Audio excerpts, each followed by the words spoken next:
اور پھر وہ سمجھتے ہیں کہ چونکہ یہ حضور علیہ الصلوۃ والسلام کے وصال مبارک سے کم و بیش 200 برس، پونے 200 برس یا کم سے کم 150 سے لے کر 200 250 برس اور اس سے بھی آگے تک مرتب ہوئیں اور ہوتی نہیں، تو اس سے بھی ذہنوں میں ایک التباس پیدا ہوتا ہے، اور یہ بنیاد معلومات کی بنیادی طور پہ غلط ہے۔ اس پر میں گفتگو آگے چل کے انشاءاللہ تعالیٰ کروں گا۔ جب ایک مفروضہ ذہنوں میں قائم کر لیا گیا کہ حدیث کی یہ کتب حضور علیہ السلام کے زمانے کی 2 صدیوں بعد جا کر مرتب اور مدون ہوئی، سو اس غلط مفروضے اور ہائپوتھیسز کی بنیاد پر پھر 200 سال کا گیپ آ گیا۔ وہ کہتے ہیں اس وجہ سے بھی ذخیرہ حدیث کی ثقافت پر اعتماد نہیں کیا جا سکتا کہ اس کے مرتب ہونے سے پہلے 2 صدیاں گزر گئی تھیں، لہذا صحیح اور سقیم، صحیح اور غیر صحیح وغیرہ کا امتیاز اس تیقن کے ساتھ پاسبل نہیں ہے جس تیقن کے ساتھ ایسے ذخیرہ علم کا اعتماد ہو سکتا ہے جس میں گیپ نہ آیا ہو مرتب ہونے میں، بلکہ حضور علیہ الصلوۃ والسلام کے زمانہ اقدس سے اس کا تسلسل ہو۔ جیسے قرآن مجید حضور علیہ الصلوۃ والسلام کے زمانہ اقدس سے ہی اس کی کتابت شروع ہوئی اور بغیر انقطاع کے تسلسل کے اس کا تدوین کا عمل جاری رہا۔ یہ 2 وہ بنیادی ایریاز ہیں جو بہت سے لوگوں کو کم علمی کی وجہ سے اور مطالعہ کی گہرائی نہ ہونے کی وجہ سے ڈسٹرب کرتے ہیں، اور آسانی سے بات ایک کہہ دی جاتی ہے۔ لہٰذا اب ہم تفصیل کے ساتھ اپنے موضوع مقام رسالت کے حصے کو مکمل کر کے اب ہم حجیت حدیث و سنت کے باب میں اس حصہ گفتگو کو لے رہے ہیں۔ اب آغاز میں اس حصہ موضوع کا یہاں سے کر رہا ہوں کہ یہ کہا جاتا ہے کہ حضور صلی اللہ تعالیٰ علیہ وآلہ وسلم نے اپنی احادیث مبارکہ کی کتابت کرنے اور ان کو لکھنے سے منع فرما دیا تھا۔ اب چونکہ بعض احادیث منع کتابت پر اور نہی کتابت پر مبنی موجود ہیں، لہٰذا اس سے استدلال کیا جاتا ہے کہ حدیث حجت نہیں ہے۔ اگر حجت ہوتی تو اس کی کتابت سے حضور علیہ السلام منع نہ فرماتے۔ یہ خلاصہ ہے اس نقطہ نظر کا جو میں نے ابھی 2 جملوں میں بیان کیا۔ آئیے اب اس کا تھوڑا انالیسس کرتے ہیں اور بڑی توجہ اور انہماک کے ساتھ ایک طالب علمانہ طریق پر اس پورے کے پورے مفروضے کو، ہائپوتھیسس کو، اس نظریے کو اپنے سامنے رکھ کر اس کا تجزیہ کرتے ہیں۔ سب سے پہلے اب میں یہ عرض کروں گا کہ یہ تعین کرنا ہوگا، اور وہ لوگ جو بنیادی طور پر حجیت حدیث کا انکار کرتے ہیں اور حضور علیہ الصلوۃ والسلام کی سنت مبارکہ اور حدیث نبوی کو حجت نہیں سمجھتے، ٹریڈیشن، پروفیٹک ٹریڈیشن کو اتھارٹی نہیں سمجھتے۔ جیسے قرآن حجت ہے، اس طرح جو حدیث اور سنت کو اصولاً اعتقاداً اپنے علم اور نظریہ کے اعتبار سے حجت سمجھتے ہی نہیں ہیں، اس کی اتھارٹیٹیونیس پر ان کا عقیدہ نہیں۔ انہیں اب بڑے، اور پھر وہ لوگ جو اس خیال سے کچھ متاثر ہیں یا تھوڑی زیادہ انکلینیشن رکھتے ہیں یا متاثر ہو جاتے ہیں ایسی باتوں سے، اب میں ان سارے احباب کو ایڈریس کر رہا ہوں کہ اب ہم اس کا تھوڑا انالیٹیکل سٹڈی کر رہے ہیں، تو توجہ کے ساتھ اس نقطے کو سمجھنے کی کوشش کریں کہ ہم 2 پوزیشنز میں سے ایک پوزیشن کو اڈاپٹ کرنا ہوگا۔ جو لوگ یہ نقطہ نظر رکھتے ہیں کہ حجیت حدیث کا انکار کرتے ہیں اور ساتھ دلیل کے طور پہ کتابت حدیث کی جو منع اور نہی آئی ہے، پروہیبیشن آئی ہے، اس کو بطور دلیل لاتے ہیں، اب انہیں میں عرض یہ کر رہا ہوں کہ یہ دو ڈیفرنٹ پوزیشنز ہیں. کیسے؟ میں ابھی عرض کرتا ہوں. دو مختلف پوزیشنز میں سے ایک پوزیشن کو اڈاپٹ کرنا ہوگا. ہم دو متضاد پوزیشنز کو بیک وقت نہیں لے سکتے. میرا سوال یہ ہے کہ کیا وہ حجیت حدیث کا، پروفیٹک ٹریڈیشن کی اتھارٹی ہونے کا، اور حضور علیہ السلام کی سنت اور حدیث کے قرآن کی طرح حجت اور واجب الاطاعت ہونے کا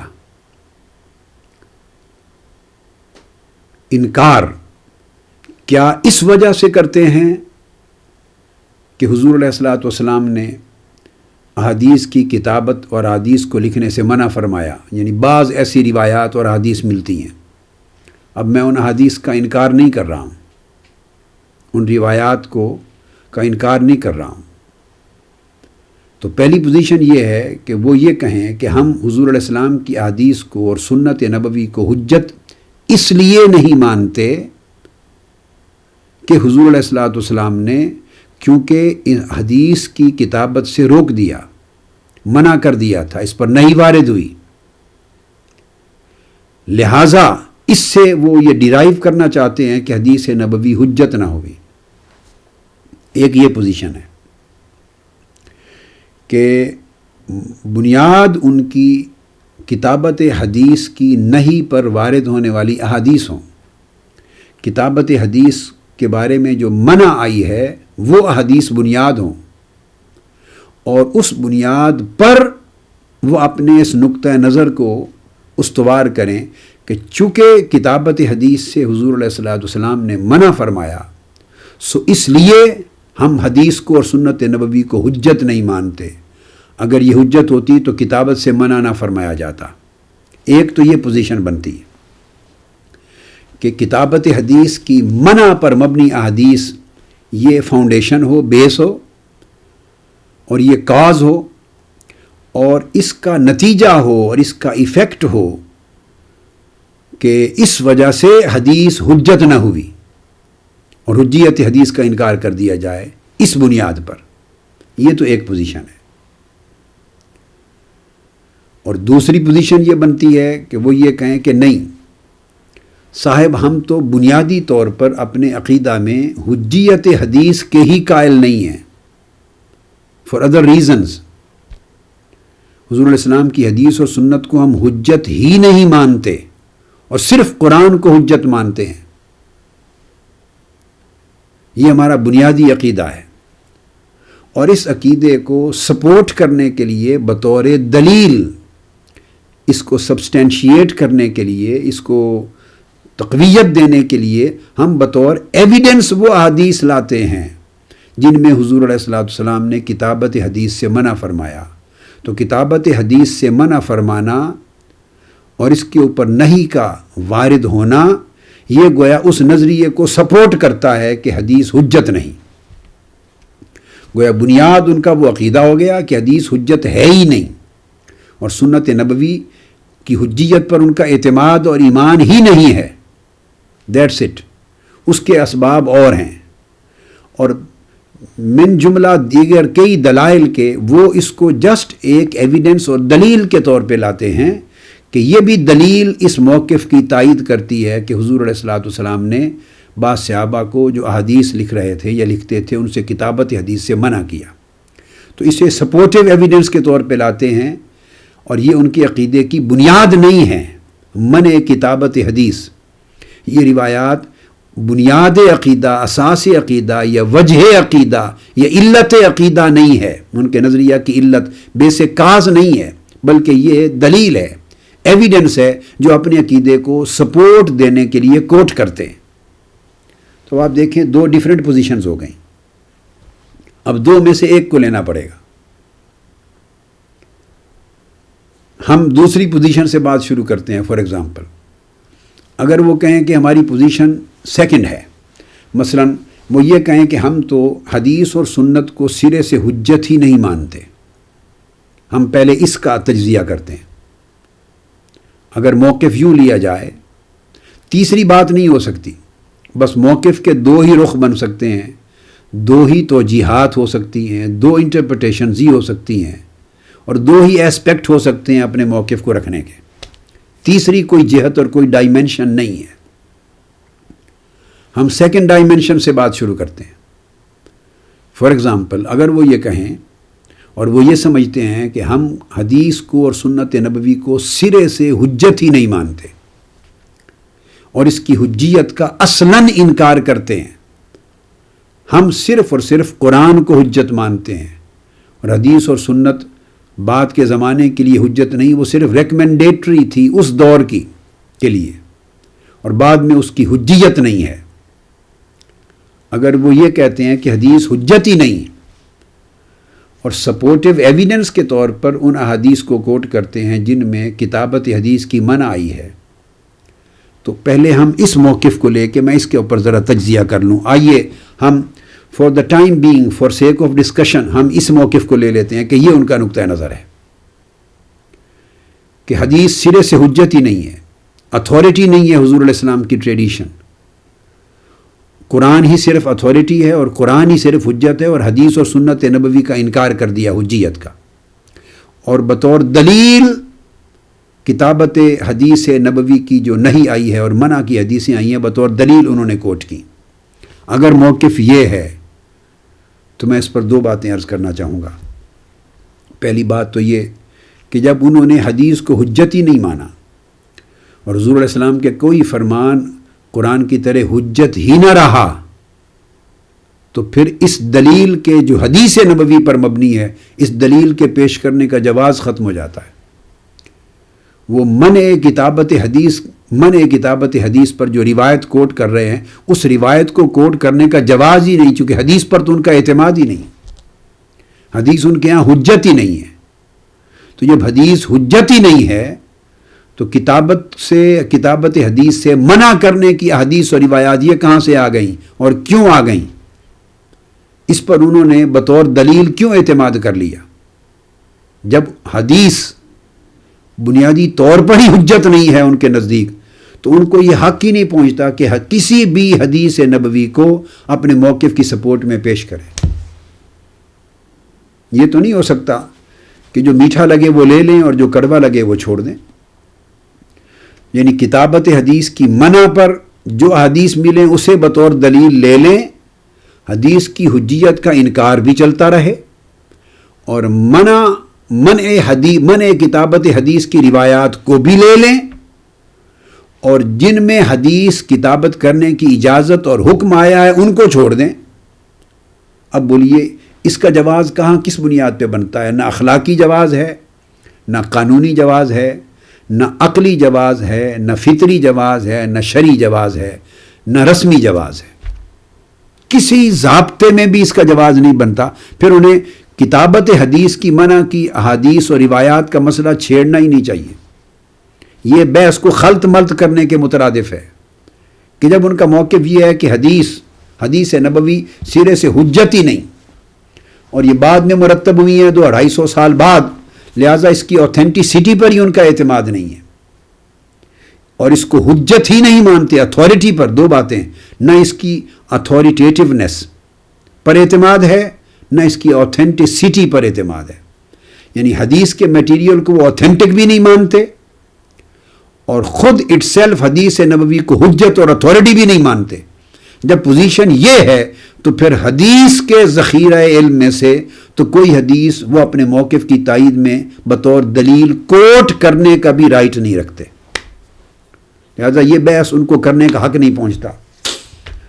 وہ تمام لوگ جو حدیث نبوی پر ایمان رکھتے ہیں اور سنت نبوی پر ایمان رکھتے ہیں اور اس موقف کے قائل نہیں ہیں، جن کا عقیدہ صحیح عقیدہ ہے آقا علیہ الصلوۃ والسلام کی اطاعت کے وجوب فرضیت پر، آقا علیہ السلام کی اتباع کے وجوب و فرضیت پر، آپ کے اسوہ و سیرت اور حدیث و سنت کی وجوب و فرضیت پر اور اس کی حجیت پر، جن کا کامل ایمان ہے، وہ بھی غور سے سنیں کہ کہیں اگر انہیں کنفرنٹریشن ہو اور ایسی بات سننے کو ملے یا کوئی آدمی ان سے بحث کرے تو انہیں یہاں پر گرفت کرنی چاہیے کہ اگر یہ بات ہے کہ آپ حدیث کو حجت ہی نہیں مانتے تو یہ کلابازیاں نہ کھائیے، ایک پوزیشن لیں، ایک سٹینس لیں، ایک موقف لیں، ایک نقطہ نظر لیں، ایک ویو لیں، اور اس پر جو آپ کہنا چاہتے ہیں دلائل دیں. جب حدیث کو اصلاً آپ نے حجت ہی نہیں مانا تو حدیث میں خواہ کتابت حدیث کی اجازت دی آقا علیہ السلام نے، خواہ کبھی منع فرمایا، آپ کو غرض ہی نہیں ہے اس سے. آپ کا تو اعتماد ہی ذخیرہ حدیث پر نہیں ہے، تو منع کرنے والی حدیث پر کہاں سے اعتماد آ گیا؟ آپ تو اوتھینٹک ہی نہیں مانتے، اس کی اوتھینٹسٹی پر ہی آپ کا کانفیڈنس نہیں ہے. تو جن روایات میں حدیث کی کتابت کی منع آئی ہے، اس حصے پر اوتھینٹسٹی کیسے بن گئی آپ کی؟ کانفیڈنس کیسے آ گیا؟ اور نمبر 2، جب حدیث نبوی آپ کے نزدیک حجت ہی نہیں ہے تو وہ آپ کو بھی دلیل کے طور پہ کوٹ کرنے کا رائٹ نہیں ہے.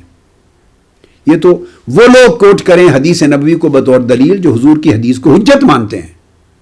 آپ تو اس کی حجیت کے منکر ہیں. آپ کیسے کوٹ کر سکتے ہیں حدیث نبوی میں یہ آیا ہے کہ کتابت حدیث سے منع کر دیا تھا؟ آپ کو کیسے خبر ملی کہ منع کر دیا تھا؟ آپ کا تو ذخیرہ علم سے واسطہ ہی نہیں ہے، اعتماد ہی نہیں. لہذا اپنی پوزیشن کتابت حدیث کی بحث کو چھیڑے بغیر اسٹیبلش کرنا ہوگی. یہ تو ایک بات ہوئی.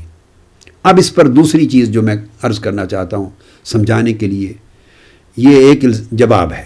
اب دوسرا جواب اس کا یہ کہ اگر وہ حدیث کو حجت نہیں مانتے اور میں نے کہہ دیا کہ حجت نہ ماننے والے کتابت حدیث کی منع پر وارد ہونے والی روایات اور حدیث کو کوٹ کرنے کا بھی استحقاق نہیں رکھتے، آؤٹ آف کوسچن ہو گئی بات. میں اس بحث سے جان نہیں چھڑا رہا، میں ترتیب سے چل رہا ہوں. میں آؤں گا منع کتابت حدیث کے موضوع پر، وہ ساری حدیث پڑھوں گا. الحمدللہ اللہ رب العزت نے میری طبیعت میں ایک دیانت رکھی ہے، آنیسٹی ہے، بیلنس ہے، عاجزی ہے. میں آپ کو گریجولی لے کے منطقی طریق کے ساتھ چل رہا ہوں، جو لاجیکل وے ہے کسی چیز کو ڈسکس کرنے کا، پریزنٹ کرنے کا، انالائز کرنے کا، انڈرسٹینڈ کرنے کا. میں وہ ساری احادیث پر آؤں گا. میں ترتیب کے ساتھ ایک بات کلیئر کرنا چاہتا ہوں کہ اس موقف کے رکھنے والوں کو تو یہ رائٹ نہیں ہے کہ وہ منع کتابت حدیث کی روایات کو کوٹ کریں. اب جب میں کوٹ کروں گا منع کتابت حدیث کی روایات کو، تو میں تو اس وجہ سے کوٹ کروں گا سمجھانے کے لیے کہ اگر منع آئی تو کیوں آئی. اسے ایک علمی سبجیکٹ کے طور پہ لوں گا اور ان کا پرابلم خود بخود سولو ہو جائے گا. وہ خود بخود سولو ہو جائے گا، مگر میں انٹرٹین نہیں کر رہا ان کی دلیل کو. اگر وہ حجیت حدیث کے منکر ہیں اصلاً، تو پھر وہ منع کتابت حدیث کی دلیل کوٹ نہیں کر سکتے حدیث کو. بات اسٹیبلشڈ ہے. اور اگر انہوں نے منع کتابت حدیث کو بطور دلیل ایکسیپٹ کیا ہے اور کوٹ کرنا ہے تو پہلی پوزیشن سے طائب ہو جائیں، کہیں کہ ہم حدیث کی حجیت کو بھی مانتے ہیں اور حدیث کے لٹریچر کی اوتھینٹسٹی کو بھی مانتے ہیں. کیونکہ جن احادیث میں کتابت حدیث کی منع آئی ہے وہ بھی تو اسی ذخیرہ حدیث کا حصہ ہے جس کو آپ کہہ رہے ہیں کہ 150 200 250 سال بعد مرتب ہوئی. وہ بھی تو انہی کتابوں میں سے ہے. وہ بھی تو صحیح مسلم میں ہے، ترمذی میں ہے. وہ اسی طرح وہ 200 سال بعد مرتب ہونے والی جس کو آپ کہہ رہے ہیں کتابوں کا حدیثوں کا ذخیرہ ہے، تو وہ بھی تو اسی ذخیرے کا حصہ ہے. اگر 200 سال کے گیپ کی وجہ سے اس کی اوتھینٹسٹی ختم ہو گئی ہے تو اس میں سے 4 حدیثیں معتبر نکل آئی ہیں آپ کو، اور بقایا ساری معاذ اللہ غیر معتبر ہو گئی. آپ کے مطلب کو سپورٹ کرنے کے لیے جو حدیثیں 4 ملی ان کو آپ نے اوتھینٹک کر کے بطور دلیل اور ایویڈنس کوٹ کر لیا، وہی 200 سال کے گیپ ہونے کے باوجود. اور بقایا ساری حدیث ان کی اوتھینٹسٹی کا بھی انکار کر دیا. 200 سال کی مدت بھی ہارے آ گئی اور حدیث کا حجت ہونا بھی آڑے آ گیا کہ حجت ہی نہیں ہے. بس صرف وہ حدیثیں حجت بن گئی جن میں انکار آیا ہے کتابت کا.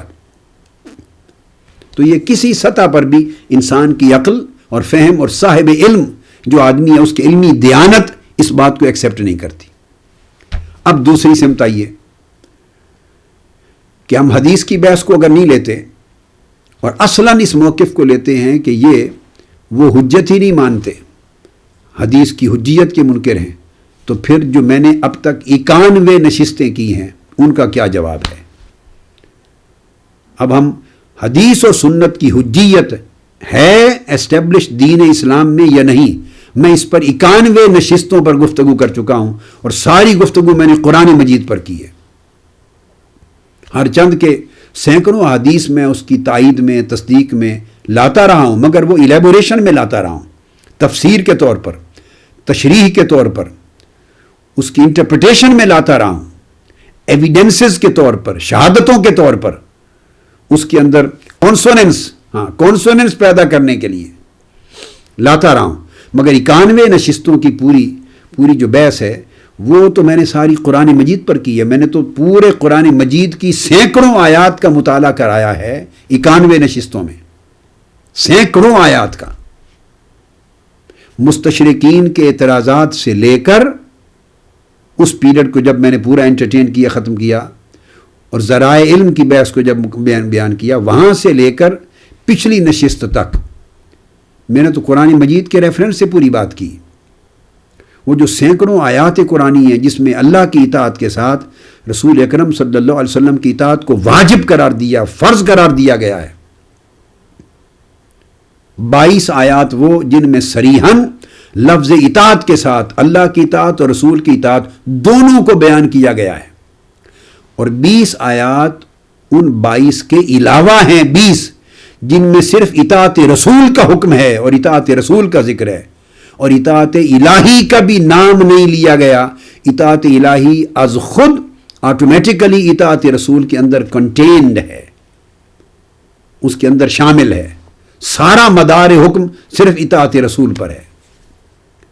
اور پھر سینکڑوں آیات ان 42 آیتوں کے علاوہ جو میں نے کوٹ کی قرآن مجید کی، جن میں حضور علیہ الصلوۃ والسلام کی شارع ہونے کی حیثیت اور آپ کی حدیث کی، سنت کی، اسوہ و سیرت کی، آپ کے ارشاد کی، آپ کے فرمان کی، آپ کے فیصلے کی، ان تمام چیزوں کی حجیت، وجوب اور فرضیت اسٹیبلش ہوتی ہے پورے قرآن سے۔ اس کا کیا جواب ہے؟ سو بحث اگر قرآن کافی ہے تو 91 نشستیں میں نے قرآن پر کی ہیں۔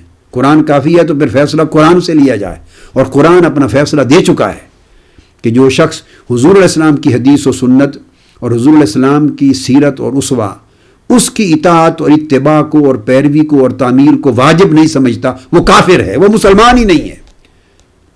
کئی کافر کہا، کئی منافق کہا، کئی اس کو گمراہ کہا، کئی اس کو ایندھن، جہنم دوزخ کا ایندھن کہا۔ قرآن مجید نے کیٹیگوریکل، بغیر کسی رکھ رکھاؤ کے 2 + 2 4 کی طرح بات کر دی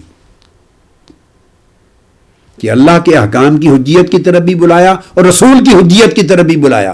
تو جن لوگوں نے اللہ کے احکام کی حجیت کو مانا مگر رسول کی طرف نہ آئے، اللہ نے کہا وہ منافق ہیں۔ کہیں فرمایا آپ کے رب کی قسم وہ مومن ہی نہیں ہے، کہیں فرمایا قرآن مجید میں وہ کافر ہیں۔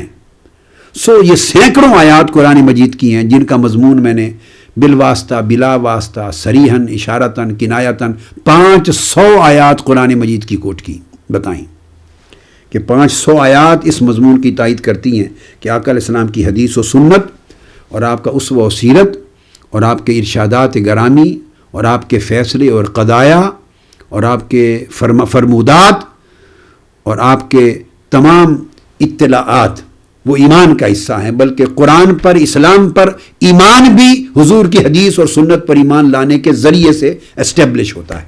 اب اس کا کیا جواب ہوگا؟ یہ تھا انالیسز ان جنرل کہ اگر موقف یہ لیں کہ اصلاً حدیث اور سنت حجت نہیں ہے تو اس موقف کو لینے کو اور صرف قرآن حجت ہے تو اس موقف سے قرآن کی نفی ہوتی ہے، کہ قرآن مجید نے حضور کی حدیث کو وحی قرار دے دیا ہے اور اسی طرح واجب اور فرض بنایا ہے جس طرح اللہ کے حکم کو ماننا۔ جیسے حدود حکم الہی سے قائم ہوتی ہیں ویسے ہی رسول کے حکم سے قائم ہوتی ہیں۔ جیسے انسان اللہ کے حکم کی نافرمانی سے گناہ گار ہوتا ہے اور باغی بنتا ہے، ویسے ہی حکم رسول کی حجیت کے انکار سے باغی بنتا ہے۔ تو یہ سب کچھ بیان ہو چکا ہے 91 نشستوں میں، آپ اس پورے سبجیکٹ کو بار بار پڑھیے اور سنیے۔ اور اگر دوسری طرف آ جائیں کہ کتابت حدیث کی منع آئی اس لیے ہم حجت کے قائل نہیں ہیں حدیث کو حجت ماننے کے، تو وہ استدلال کا جواز ہی نہیں بنتا آپ کا۔ وہ میں اس طرف آتا ہوں۔ یہ پہلی پوزیشن، یہ میں نے ایک پوزیشن لی کہ اگر اصلاً حدیث کی حجیت کا انکار تھا تو پھر قرآن کی 500 آیات کا جواب کیا ہوگا؟ اور ثانیاً اصلاً حدیث کی حجیت کا انکار کرنے والے کتابت حدیث کی منع والی احادیث کو کوٹ کرنے کا حق ہی نہیں رکھتے، چونکہ ان پر تو ان کا اعتماد ہی نہیں ہے۔ یہ تو تھا ایک پہلو۔ اب ہم دوسری طرف آ جاتے ہیں کہ اس موقف کو اگر وہ کہیں کہ نہیں ہم اس طرح نہیں، ہم دوسری سمت لیتے ہیں، اپنا موقف ہمارا اور ہے، آئیے۔ اور دوسری شکل موقف کی یہ بن سکتی ہے کہ وہ کہیں کہ اصلاً ہم حدیث و سنت کی حجیت کے منکر نہیں تھے، یا منکر اصلاً منکر نہیں ہیں۔ حجیت حدیث کے انکار کا سبب اور بنیادی ریزن یہ ہے، اب یہ دوسرا موقف لے رہا ہوں ان کے موقف کی دوسری انٹرپریٹیشن یا دوسرا ڈائمنشن، کہ ہمارے حدیث اور سنت کی حجیت کے انکار کا، اس کے حجت ہونے کے انکار کا سبب اصل میں یہ احادیث ہیں جس میں حضور علیہ السلام نے حدیث کی کتابت سے منع فرمایا۔ ہم بنیادی طور پہ حدیث پہ ایمان رکھتے ہیں، اگر وہ یہ کہیں حضور کی حدیث پر ایمان ہے، مگر چونکہ حضور علیہ السلام نے کتابت حدیث سے منع فرمایا اور قرآن کی کتابت سے منع نہیں کیا، اس وجہ سے وہ یہ کہیں کہ ہم نے یہ اخذ کیا کہ اگر حدیث بھی حجت ہوتی قرآن کی طرح تو اس کی کتابت سے نہ روکا جاتا۔ اس کے نتیجے میں ہم اس نقطہ نظر پہ پہنچے کہ حدیث حجت نہیں ہے۔ اب یہ ادر وے راؤنڈ ہے۔ اگر یہ دوسرا موقف لے لیا جائے تو اس پر گفتگو کرتا ہوں۔ اب یہ استدلال پھر غلط ہے، ٹوٹلی غلط ہے یہ استدلال، اس لیے کہ حدیث نبوی میں جن روایات میں احادیث کی کتابت کی منع آئی ہے اور نہیں آئی ہے، یاد رکھ لیں، محض حدیث کی کسی خاص وقت میں کتابت حدیث کے روکنے سے حدیث کے حجت نہ ہونے کا معنی یہ کہاں سے نکل آیا؟ لکھنے سے روکنا، بس اتنی بات سے اتنا بڑا عقیدہ کہاں سے ڈیرائیو ہو گیا کہ اس سے ثابت ہوا کہ حدیث حجت ہی نہیں ہے۔ کوئی ایک حدیث بھی ایسی ہے جس میں آقا علیہ السلام نے یہ فرمایا ہو کہ میری حدیث حجت نہیں ہے؟ نہیں ہے۔ ہزاروں اور لاکھوں احادیث کے ذخیرے میں کوئی ایک حدیث ایسی نہیں ہے جس میں آقا علیہ السلام نے اس کے حجت ہونے کی نفی کی ہو کہ صرف قرآن کو ماننا اور میری حدیث کے حجت ہونے پر ایمان نہ رکھنا۔ قرآن ہی صرف حجت ہے، میری حدیث نہیں ہے۔ ایک حدیث بھی ہزاروں لاکھوں احادیث نبوی کے ذخیرے میں ایک بھی موجود نہیں۔ تو صرف ایک شک ہے کہ ایک خاص وقت میں، ایک خاص مدت تک آقا علیہ السلام نے اوائل دور اسلام میں حضور علیہ السلام نے احادیث کی کتابت سے بعض صحابہ کو منع کیا۔ اس کی سبب کیا ہے اس طرف ابھی آئیں گے ہم بعد میں۔ منع فرمایا تو محض منع کتابت سے یہ عقیدہ کیسے اسٹیبلش ہو جاتا ہے کہ حدیث حجت نہیں ہے؟ اس کا تو کوئی جوڑ ہی نہیں بنتا۔ معلوم نہیں کیا سبب تھا، اور وہ اسباب آگے بیان کروں گا۔ اس سے حجت نہ ہونے کا عقیدہ تو تب اسٹیبلش ہوتا اگر جس حدیث میں آقا علیہ السلام نے حدیث کی کتابت سے منع فرمایا تھا ساتھ اس کا یہ سبب بھی بیان فرما دیتے، علت بھی بیان فرما دیتے کہ میری حدیث حجت نہیں ہے، میری حدیث پر عمل نہ کرنا، صرف قرآن پہ عمل کرنا، میری حدیث قرآن کی طرح واجب العمل نہیں ہے، واجب الاطاعت نہیں ہے میرا فرمان۔ اگر آقا علیہ السلام نے اس کے حجت نہ ہونے کا اور اس کے وجوب و فرضیت کی نفی کا ارشاد فرما دیا ہوتا یا اشارہ ہی کر دیا ہوتا کسی ایک حدیث میں، خواہ الگ سے اور خواہ کتابت منع کرتے وقت اسی ہی جملے میں، کہ اس لیے منع کر رہا ہوں کہ میری حدیث حجت نہیں ہے، میری سنت پر عمل واجب نہیں ہے، اس لیے اس کی کتابت سے روک رہا ہوں کہ ضرورت نہیں ہے کتابت کرنے کی، اگر یہ بات ساتھ کہی ہوتی تو کوئی جواز تھا اس موقف کے، اس میں سے ڈیرائیو کرنے کا، اس موقف کے اسٹیبلش ہونے کا۔ آقا علیہ السلام نے جس جگہ بھی کتابت حدیث کو اس مخصوص دور کے اندر جب بھی منع فرمایا، کسی ایک حدیث میں اشارتاً بھی نہیں فرمایا کہ اس وجہ سے کہہ رہا ہوں کہ حدیث میری حجت نہیں ہے، اس پر عمل کرنا واجب نہیں ہے، اس کو ترک کر دینا، صرف قرآن پر عمل کافی ہے۔ جو بات آقا علیہ السلام نے نہیں فرمائی وہ ہم معاذ اللہ حضور علیہ السلام کے منہ دہن مبارک میں کیوں ڈالنا چاہتے ہیں؟ آقا علیہ السلام کی طرف بالواسطہ کیوں منسوب کرنا چاہتے ہیں کہ اس لیے کتابت حدیث سے منع فرمایا؟ آقا علیہ السلام نے تو اس لیے یہ بات نہیں کی، یہ اس لیے تو ہم نے لگایا ہے۔ ہاں آپ پوچھ سکتے ہیں کہ اگر یہ وجہ نہیں ہے تو پھر کیا وجہ تھی؟ وہ تو میں آگے انٹرٹین کروں گا، وہ ایک وجہ نہیں، وہ کئی وجوہ ہیں، میں ان کو بیان کروں گا۔ یعنی عدم حجیت کتابت حدیث سے منع کرنا قطعی طور پر عدم حجیت کی دلیل نہیں بن سکتا۔ یہ اب دوسری انٹرپریٹیشن پر انالیسز ہے، اس کی تنقیح اور اس کا تجزیہ ہے۔ وہ حدیث جن میں کتابت کرنے اور لکھنے سے منع فرمایا، یہ منع کتابت حدیث کی روایات قطعی طور پر حجیت حدیث سے انکار کا سبب نہیں بن سکتی، اور ان سے حدیث نبوی اور سنت نبوی کا حجت نہ ہونا قطعی طور پر یہ ثابت نہیں ہوتا، اشارہ ہی نہیں ملتا، اس کا کوئی تعلق اور واسطہ ہی نہیں ہے۔ اس لیے کہ جن احادیث میں آقا علیہ السلام نے منع فرمایا ہے کتابت سے، اسی حدیث میں آقا علیہ السلام نے کتابت سے منع فرمایا اور اس کو روایت کرنے اور لوگوں تک پہنچانے کا حکم فرمایا۔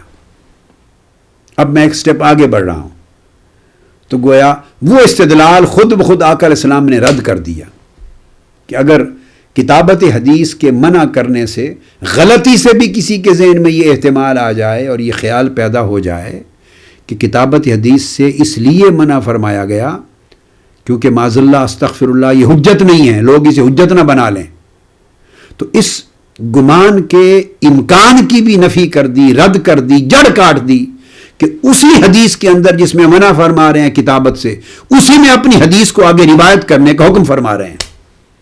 اگر آقا علیہ السلام کا حدیث لکھنے سے منع فرمانا اس خیال کے پیش نظر ہوتا کہ کہیں لوگ اس پر عمل نہ شروع کر دیں، اس کو واجب نہ سمجھ لیں اور قرآن کی طرح اس کی تبلیغ نہ کریں اور اسے اپنا سورس آف نالج نہ بنا لیں، اسے واجب نہ قرار دے لیں، اگر خدا نہ خواستہ اس خیال سے کتابت کرنے لکھنے سے منع فرمایا ہوتا تو ساتھ ہی اسی ایک ہی سانس میں، ایک ہی جملے میں، ایک ہی مقام پر جہاں کتابت سے روکا ہے وہاں حدیث کو یاد کرنے اور آگے روایت کرنے کا حکم دے رہے ہیں۔ گویا وہی حدیث حضور علیہ السلام کی حدیث کی حجیت کی دلیل بن رہی ہے۔ گویا جو حدیث نفی کتابت اور نہی کتابت اور منع کتابت پر ہے، وہی حدیث روایت حدیث پر، تبلیغ حدیث پر، حفظ حدیث پر، حدیث کو یاد کرنے، حدیث کو روایت کرنے، حدیث کو آگے تک پہنچانے، اس کے معنی کو اخذ کرنے، فہم کو اخذ کرنے، اس کے اوپر آقا علیہ السلام اسی حدیث میں حکم فرما رہے ہیں، جس کا واضح مطلب یہ ہے کہ آقا علیہ السلام کی وہ حدیث جس میں کتابت حدیث سے روکا ہے، اس کے اندر بھی اپنی حدیث کے حجت ہونے کا ارشاد فرما رہے ہیں۔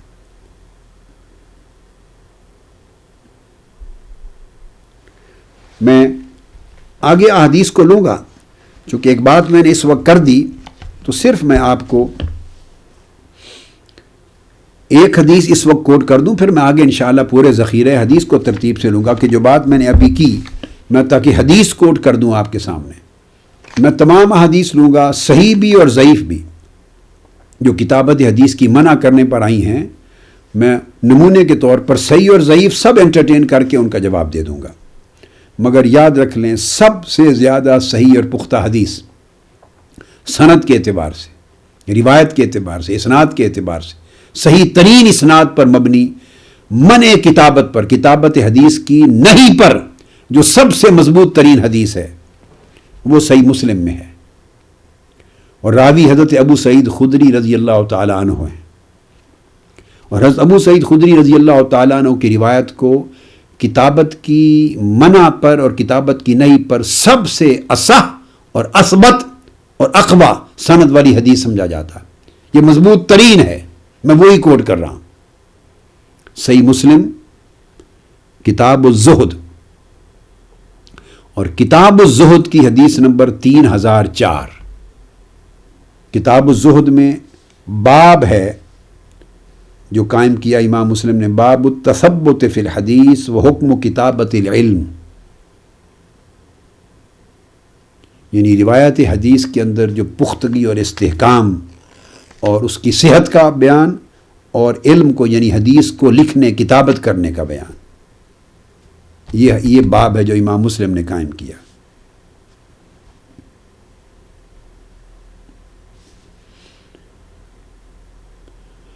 حدیث کے الفاظ ہیں جو حداب ابن خالد الازدی راوی ہیں، جن سے امام مسلم نے لی ہے۔ میں اس لیے بتا رہا ہوں تاکہ پتہ چل جائے کہ یہ مضبوط ترین سند ہے اس موضوع پر، کتابت حدیث کی منع پر اور نہیں پر، سب سے اقوی۔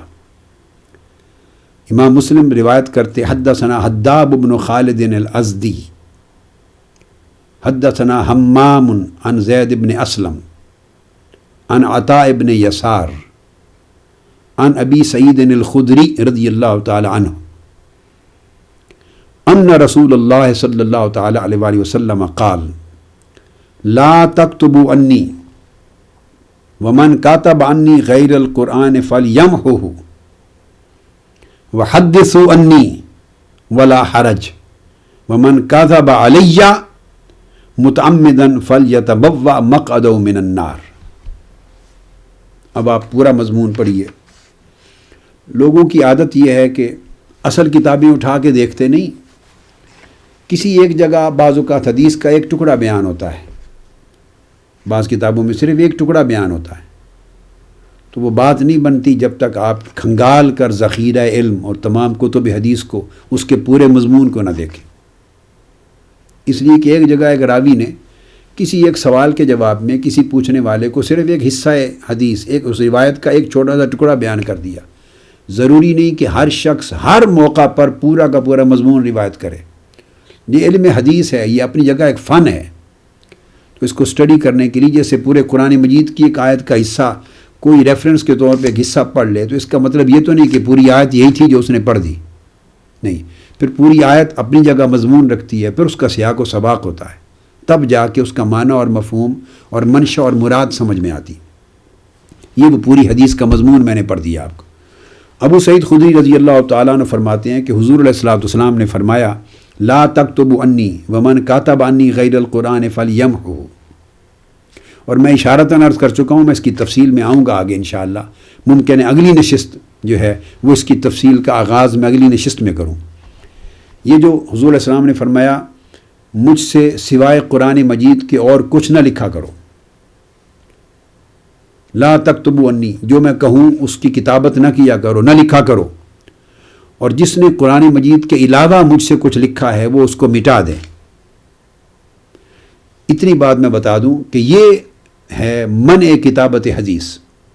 آقا علیہ السلام نے اوائل دور اسلام میں ایک مخصوص مدت تک کتابت حدیث سے منع کیا اور صرف کتابت قرآن پر کنسنٹریٹ کرنے اور ایمفسائز کرنے پر زور دیا، اور یہ حکم ان احکام میں سے ہے، بے شمار احکام میں سے، جو اوائل دور اسلام میں کسی وجہ سے دیے گئے، اور جب وہ وجہ اٹھ گئی، سبب نہ رہا، حالات بدل گئے، تو اس حکم کو منسوخ کر دیا اور نئے احکام آ گئے۔ اسی طرح قرآن میں بھی چونکہ ناسخ و منسوخ ہے، اور اسی طرح حدیث نبوی میں بھی ناسخ و منسوخ ہے۔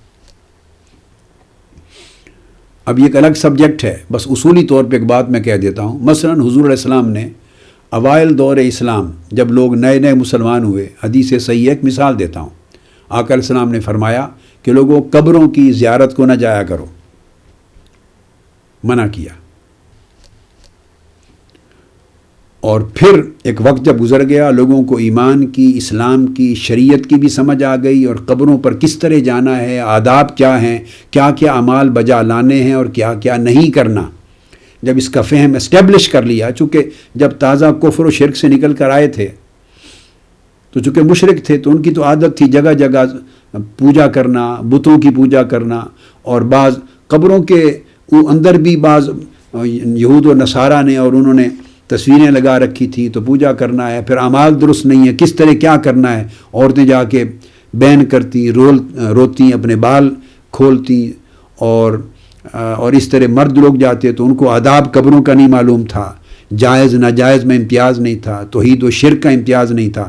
تو اوائل وقت میں جب لوگوں کے اندر فہم دین کا پختہ نہیں آیا تھا تو حضور علیہ السلام نے منع فرمایا. پھر ایک وقت آیا کہ زیارت قبور کو، قبروں کی زیارت کو، مزارات کی زیارت کو، قبرستان کی زیارت کو جانے کو آقا علیہ السلام نہ صرف جائز کر دیا، نہ صرف رخصت دی، بلکہ حکم دے دیا. اب یہ دونوں ایک ہی حدیث میں بیان ہوئے ہیں، حدیث صحیح. آقا علیہ السلام نے فرمایا کنت نہیتکم عن زیارت القبور الا فزوروہا. اے لوگو میں تمہیں اوائل دور میں قبروں کی زیارت کے لیے جانے سے منع کرتا تھا. الا فزوروہا، اب خبردار میں تمہیں حکم دے رہا ہوں فزوروہا کہ اب قبروں کی زیارت کے لیے جایا کرو. تو گویا پہلی جو منع تھی زیارت قبور کی وہ منسوخ ہو گئی اور زیارت قبور کا حکم آ گیا. پھر بے شمار آگے احادیث ہیں، مختلف احادیث سیاح ہیں. آقا علیہ السلام نے فرمایا فزوروہا، ایک حدیث میں فرمایا فإنہا تذکر الآخرہ، اس سے آخرت کی یاد آتی ہے. تو مختلف اسباب بھی بیان کیے. پھر آقا علیہ السلام نے اپنے عمل سے ثابت کیا کہ آپ جنت البقیع میں قبور کی زیارت کو خود جایا کرتے. اور صحابہ کرام کو کہا کہ جب قبروں کی زیارت کے لیے جاؤ تو انہیں سلام کہا کرو ان الفاظ کے ساتھ.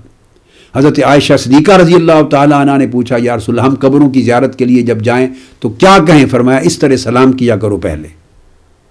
اور پھر اس کے بعد سیاستہ میں بخاری، مسلم، ابو داؤد، ترمذی، سیاستہ میں احادیث صحیحہ کثرت کے ساتھ وارد ہیں. آقا علیہ السلام کا حکم بھی اور آقا علیہ السلام کا عمل بھی، اور صحابہ کرام کا حکم بھی اور صحابیات کا، ازواج مطہرات کا بھی.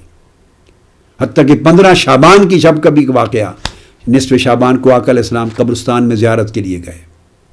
اور حضرت عائشہ صدیقہ رضی اللہ تعالیٰ عنہ تلاش کرتی آقا علیہ السلام کو ڈھونڈتی کہ کہاں گئے، پہنچی تو جنت البقیع میں آپ کو قبور میں پایا، زیارت قبور میں، اور وہاں اللہ کے حضور حاضر تھے.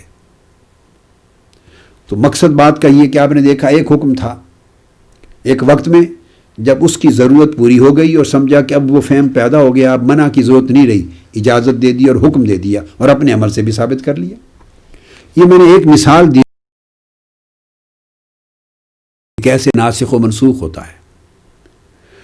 اسی طرح یہ حکم ان احکام میں سے ہے جو اوائل دور اسلام میں دیا گیا جب قرآن مجید کو لکھنے کا کام جاری تھا اور زیادہ تر لوگ کاتب، لکھنے والے، ٹرانسکرائبرز نہیں تھے. لکھنے پڑھنے کے ماہر زیادہ لوگ نہیں تھے، تھوڑے لوگ تھے، اور وہی لوگ انگیجڈ تھے ٹوٹلی کتابت قرآن میں. قرآن اتر رہا تھا. یہ میں اجمالاً بات آج ختم کر رہا ہوں، اس کی تفصیل سے انشاءاللہ گفتگو آگے شروع کروں گا. اور جب قرآن مجید، تاکہ آقا علیہ السلام کا اس بات کے اوپر کنسنٹریشن اور ایمفیسس تھا کہ قرآن مجید کی کتابت میں کوئی خلط ملط نہ ہو جائے، غلطی نہ کر بیٹھیں، لوگ تھوڑے ہیں، آیتوں اور حدیثوں کو ملا نہ بیٹھیں، تاکہ کلیئرٹی کے ساتھ قرآن مجید لکھ لیا جائے، پورا محفوظ ہو جائے، لوگ حفظ کر لیں قرآن مجید کو، مجھ سے سن لیں، نمازوں میں پڑھنے لگ جائیں. یہ خطرہ نہ رہے کہ میری احادیث کو قرآن کی آیات کے ساتھ ملا کر کہیں اس کو قرآن کی آیت نہ سمجھ بیٹھیں. جب اطمینان ہو گیا تو پھر آقا علیہ السلام نے کتابت حدیث کا نہ صرف اجازت دی بلکہ حکم دیا. اپنے سامنے اپنی مجلس میں آقا علیہ السلام صحابہ کرام کو اپنی حدیث کتابت کرواتے، لکھواتے. یہ میں نے تمہید رکھی، اگلی نشستوں میں اس پر تفصیلی انشاءاللہ ریفرنسز کے ساتھ بات آئے گی. اب میں نے جو کہا کہ کتابت حدیث کی منع کا جو فرمان تھا وہ حجیت حدیث کے انکار کی دلیل اس لیے نہیں بن سکتا کہ اس حدیث کے پہلے حصے میں قرآن مجید کے علاوہ یعنی احادیث جو لکھی تھی بعضوں نے یا کچھ اور لکھا تھا، جو بھی وہ بھی تفصیل آگے آئے گی کہ وہ لکھا کیا تھا، آیا وہ احادیث ہی تھی یا کچھ اور تھا جس سے منع کیا، یہ سب تفصیلات آئیں گی. غیر از قرآن جو لکھنے سے منع فرمایا، اس سے حجیت حدیث کا انکار اس لیے ثابت نہیں ہوتا کہ ساتھ ہی آقا علیہ السلام نے فرمایا کہ جو غیر از قرآن لکھا ہے مٹا دو، وحدثوا عنی، اور قرآن مجید کے علاوہ جو کچھ مجھ سے سنتے ہو، میری حدیث، میری سنت، میرے اسوہ و سیرت، میرے فرمودات، میرے ارشادات، جو کچھ مجھ سے سنتے ہو انہیں آگے جو موجود نہیں ہے اس کو اس کی تحدیث کیا کرو، روایت کیا کرو، آگے پہنچایا کرو، آگے لوگوں کو سنایا کرو. ولا حرج، اور میری حدیث کو آگے روایت کرنے، آگے پہنچانے، آگے سنانے میں کوئی حرج نہیں ہے. مگر خبردار یہ احتیاط رہے کہ جب مجھ سے روایت حدیث کرو اور میری حدیث آگے پہنچاؤ، من کذب علی متعمدا فلیتبوأ مقعدہ من النار، جو میرے اوپر جھوٹ بولے، جو حدیث میں نے نہیں کی اور میری طرف منسوب کر کے گڑھ کے آگے سنائے، وہ اپنا ٹھکانہ جہنم میں بنا لے۔ تو آقا علیہ السلام نے روایت حدیث کا حکم بھی دیا، آگے تحدیث کو، حدیث کو آگے بیان کرنا، روایت کرنا، آگے پہنچانا، اس کا حکم بھی دیا، اور اس روایت حدیث میں صحت اور ثقاہت کا حکم بھی دیا کہ سچائی کے ساتھ پہنچایا جائے، کمی بیشی نہ کی جائے۔ اب آپ جب پوری حدیث کو آپ نے پڑھا تو کیا یہ جائز بنتا ہے کہ اس حدیث کے پہلے ٹکڑے کو صرف رکھ لیا جائے اور دوسرا ٹکڑا چھوڑ دیا جائے؟ اس سے کتنی گمراہی پیدا ہوگی۔ اب سننے والے نوجوان نسل وہ اتنا ہی سنیں گے کہ کسی عالم نے کہہ دیا کہ حضور علیہ السلام نے کتابت حدیث کو لکھنے سے منع فرما دیا، بس اب اس نے تو مسلم شریف اٹھا کے نہیں دیکھنی، نہ اس عالم صاحب نے صحیح مسلم اٹھا کے دکھانی ہے کسی کو، اور شاید خود بھی نہ دیکھی ہو، اس نے بھی کسی اور کتاب میں پڑھا ہو، کسی اور اسکالر کی یا کسی نام نہاد مفکر کی یا رائٹر کی لکھی ہوئی کتاب میں ممکن ہے پڑھا ہو، یا ذیلی کتاب میں بس ایک جملہ ٹکڑا پڑھا ہو، اس نے تو پوری حدیث کا مضمون شاید خود نہیں پڑھا، اور اگر پڑھا ہے تو خیانت ہے کہ آگے تو نہیں بتائے گا۔ آقا علیہ السلام کا پورا مضمون یہ تھا کہ جہاں آپ نے اس خاص وقت کے لیے بعض خصوصی اسباب کی وجہ سے، اور وہ وجہ حجت حدیث کا انکار نہیں تھا، اور سبب تھے جن پر میں آگے گفتگو انشاءاللہ اگلی نشستوں میں کروں گا، جب منع کیا سوائے قرآن کے تو ساتھ ہی فرمایا رہ گئی میری احادیث انہیں مجھ سے آگے پہنچایا کرو، روایت کیا کرو، آگے تحدیث کیا کرو، اور جب میری حدیث آگے پہنچاؤ تو خیال کرو اس میں کذب نہ ہو جائے، کوئی جھوٹی بات نہ ملے، سچائی کے ساتھ، صحت کے ساتھ، ثقاہت کے ساتھ، عدل کے ساتھ میری حدیث آگے روایت کیا کرو۔ تو جب آقا علیہ السلام ایک طرف کتابت کی نفی فرما رہے ہیں، وہاں روایت کا حکم دے رہے ہیں، اب بتائیے کتابت کی نفی اور ساتھ ہی حدیث کی روایت کا حکم، جب دونوں کو ملا کر آپ ایک مضمون بناتے ہیں تو حدیث نبوی کی حجت ہونا ثابت ہوتا ہے یا حجت ہونے کی نفی ہوتی ہے؟ بالکل واضح ہو جاتی ہے کہ حضور کی حدیث حجت تھی امت کے لیے، اسی لیے تو حدثوا عنی فرمایا کہ مجھ سے آگے روایت کرو، میری حدیثیں آگے پہنچاؤ۔ اگر حجت نہ بنانا ہوتا اور قرآن کی طرح اس کو اتھارٹی نہ بنانا ہوتا تو روک دیتے کہ میری حدیث آگے روایت ہی نہ کیا کرو۔ یہ کیا بات ہوئی؟ کتابت سے روکا، روایت کا حکم دیا، تو پتہ چلا روایت کا حکم اس بات پر دلالت کر رہا ہے کہ حدیث نبوی آقا علیہ السلام کی نگاہ میں حجت تھی، حجت رہنا تھی۔ تو اب سوال ہوا جب حدیث کی روایت کا حکم دیا اس لیے کہ حدیث حجت رہے اور آگے امت تک پہنچے اور امت اس پر عمل کر سکے، تو پھر کتابت سے منع کیوں کیا؟ تو کتابت سے منع کرنے کے اسباب کچھ اور تھے، حدیث کی حجیت کی نفی نہ تھی معاذ اللہ، قطعی طور پر اگر حجت ہونے کی نفی ہوتی تو حجت ہونا صرف کتابت سے تو نہیں بنتا، روایت سے بھی حجت ہونا بنتا، ایک ہی بات ہے۔ روایت کرنے کا حکم دے رہے ہیں، کتابت سے فار سرٹن ریزنز ایک اسپیسیفک پیریڈ کے لیے منع فرما رہے ہیں، اس پر انشاءاللہ تعالی ہم اگلی نشست میں تفصیل سے گفتگو کریں گے۔ وما علینا الا البلاغ۔ آفیشیل یوٹیوب چینل کو سبسکرائب کریں اور بیل آئیکن کلک کریں۔